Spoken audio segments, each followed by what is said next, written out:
Meron nga pala kaming fish pond dito sa may San Pablo. Dahil nga malalaki na yung alaga namin, hinarvest na namin. Panibagong araw nga, panibagong kwento na naman. Nandito na nga pala tayo sa palaisdaan namin. Pagka nga nasa fish pond ako, nagpa-flashback yung mga memories ko. Nung bata nga kasi ako, palagi akong nasa kubo ng lolo ko. Tapos nung nag-high school naman ako, naging bantay yung tatay ko. Kaya nga hindi na rin bago sa akin kung ano yung ginagawa sa palaisdaan. Nung medyo bata pa nga ako, gustong gusto ko nangangapa ng alimango. Nagpapasalamat nga ako at lumaki ako sa simpleng buhay lang. Kung hindi nga natin naranasan ng hirap ng buhay, hindi tayo makukontento sa mga maliliit na bagay. Medyo napasarap yata yung flashback ko at inaabot na kami ng dilim dito. Kung inaakala nyo nga na yung mga cooler na to ay may mga laman na, nagkakamali kayo. Puro yelo pa lang to. Kailangan nga pala natin ng maraming yelo para di mabilasa yung mga mahuhuli natin mamaya. Ito pa nga lang yung nahuhuli namin kasi hindi pa natutuyo yung palaisdaan. Kanina pa nga kaming tanghali, bumobomba dyan. Masarap nga palang kumain ng sopas lalo na kung wala ka namang ginagawa. Etong lambat na nga pala na to, yung pinaka final destination ng mga bangus at hipon na hulog namin. Sinasalok muna nga dyan bago namin piliin. Tinatanggal muna nga kasi yung maliliit na bangus na hindi pa pwedeng anihin.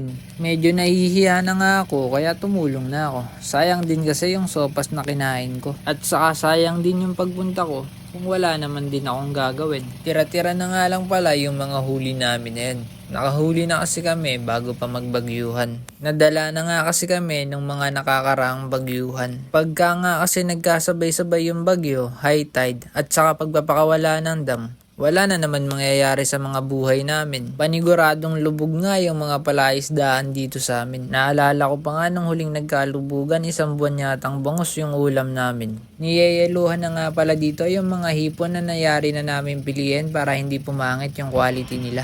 Sa part nga na to, solo mode muna ako kasi lumusong na sa putik yung mga kasama ko.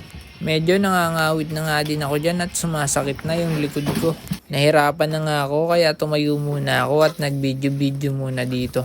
Pa-like and share nga pala ng video na to kung gusto mo ng aroyo. Joke lang, baka imbis na magpasalamat ka, magalit ka pa sa akin. Diyan nga pala sa bathtub na yan, nililinis yung hipon at mga sugpo na nakukuha namin. Tinatanggal nga namin yung mga putik para hindi ma-reject pagdating sa konsignasyon. Ayaw nga kasi ng mga namamakyaw na may putik yung ulo ng mga hipon. Kahit din naman ako, ayaw kong kumain ng may putik. Ang sarap pa namang sipsipin ng ulo ng hipon.